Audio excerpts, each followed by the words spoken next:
Stand in front of a mirror.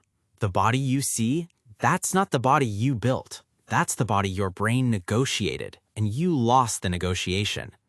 Deep in your skull, a structure older than fire is defending your fat like a dragon guards gold. It doesn't care about your beach trip. It survived 10,000 famines, and to it, your love handles are an insurance policy it will kill to protect. That's why every diet you've tried ended the same way. Metabolism throttled, cravings weaponized, progress erased. You never lost to pizza, you lost to a 200 million-year-old survival program. But here's what that program never expected: someone reading its source code. It runs on exactly 4 wires, and in the next 8 minutes, I'll hand you the wire cutters. Cut all 4, and 12.5% body fat stops being a fight and becomes your body's new default.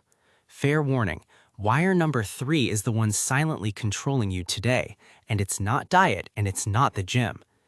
Here's the uncomfortable truth most channels won't tell you. 12.5% body fat is not a diet. It's a status your body has to be tricked into accepting as the new normal. Think of your fat cells like a coastal city that's been flooded for years. You can bail out water for a weekend, that's your crash diet, but the moment you stop, the tide rushes back in. What we're going to do instead is rebuild the seawall, permanent, structural, boring in the best possible way. 4 wires, let's cut them. Wire number 1. The muscle thermostat. Your first mistake is thinking fat loss is about the fat. It's not. It's about the muscle you protect while losing it. Here's the science. Muscle is metabolically expensive. It's like keeping the lights on in a skyscraper 24/7. It costs energy just to exist. When you crash diet without resistance training, research shows up to 25% of the weight you lose can come from muscle, not fat, documented in studies on caloric restriction and lean mass. You get skinny fat, lighter on the scale but softer in the mirror. Disaster. The fix is almost insultingly simple. You do not need to live in the gym. A landmark finding in resistance training research shows that most of the muscle-preserving benefit comes from just 2 to 3 sessions per week, hitting each major muscle group with hard, close-to-failure sets. That's it. The 6-day bro split is largely ego, not biology. Here's the kicker nobody connects. Every pound of muscle you save keeps burning calories 24/7, even while you sleep. Lose muscle and you shrink your engine, forcing you to eat less forever just to maintain. Protect it and your body does the dieting for you. Cut wire number 1. Lift heavy, twice a week, protect the skyscraper. Wire number 2. The protein lever. If muscle is the skyscraper, protein is the concrete. And this is where minimal effort pays maximum dividends. Protein does 3 brutal things to your fat thermostat at once. 1, it has the highest thermic effect of any macronutrient. Your body burns roughly 20 to 30% of protein's calories just digesting it, compared to under 10% for carbs and fat. You literally pay a tax to eat it. 2, it's the most satiating macro. Studies consistently show higher protein intake reduces overall calorie consumption without you trying. 3, it's the raw material that keeps your muscle from being cannibalized in a deficit. The target most research converges on for people losing fat is roughly 1.6 to 2.2 grams of protein per kilogram of body weight, or in plain English, get a palm-sized portion of protein into every meal. Do this and you can eat more food and still lose fat because protein rewrites the math. And here's the timing hack: front-loaded. Hit 30 to 40 grams of protein at breakfast and studies show your cravings collapse for the rest of the day. Most people backload protein at dinner, then wonder why they're raiding the fridge by 3 p.m. Fix the morning, fix the whole day. One morning, don't drink your protein all day. Shakes vanish in minutes. Solid food, eggs, meat, Greek yogurt, forces chewing and digestion, which is where the fullness signal actually comes from. Same grams on paper, completely different hunger by evening. Cut wire number 2. Anchor every meal in protein. Wire 3. The NEAT secret, the one nobody talks about. This is the wire that got you stuck, not cardio. NEAT. NEAT stands for non-exercise activity thermogenesis. Every calorie you burn that isn't formal exercise. Walking to your car, fidgeting, standing, taking the stairs. And here's the shocking part.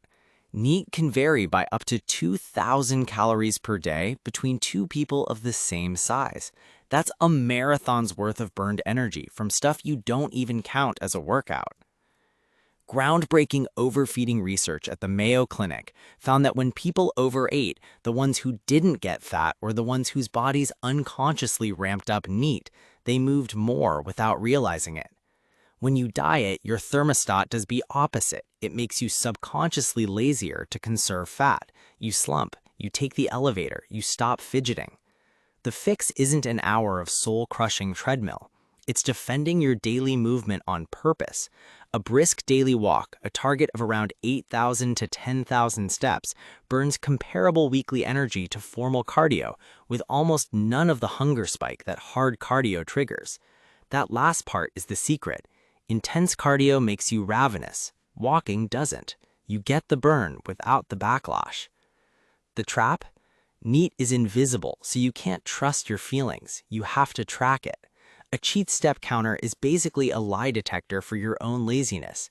The number doesn't argue with you, it just shows you the 2,000 calories you're leaving on the table every single day. Pro move? Stop finding time to walk. Hide it inside your life. 10-minute walks after each meal, which also blunt blood sugar spikes, phone calls on your feet, parking at the far end. That's 8,000 steps smuggled into a day with 0 workout scheduled. Cut wire 3. Walk daily. Defend your NEAT like your physique depends on it, because it does. Wire 4. The deficit you don't feel. Here's the final wire, and it's counterintuitive. The faster you try to lose fat, the harder your thermostat fights back. Aggressive deficits trigger something called metabolic adaptation. Your body downshifts. Hunger hormones like ghrelin surge, fullness hormones like leptin crash, and you enter what researchers literally call adaptive thermogenesis. You've felt it, the 3-week diet where suddenly you're freezing, exhausted, and dreaming about bread. The escape is a modest, almost sneaky deficit, roughly 300 to 500 calories below maintenance, which lets you lose around 0.5 to 1% of body weight per week, slow enough that your thermostat barely notices.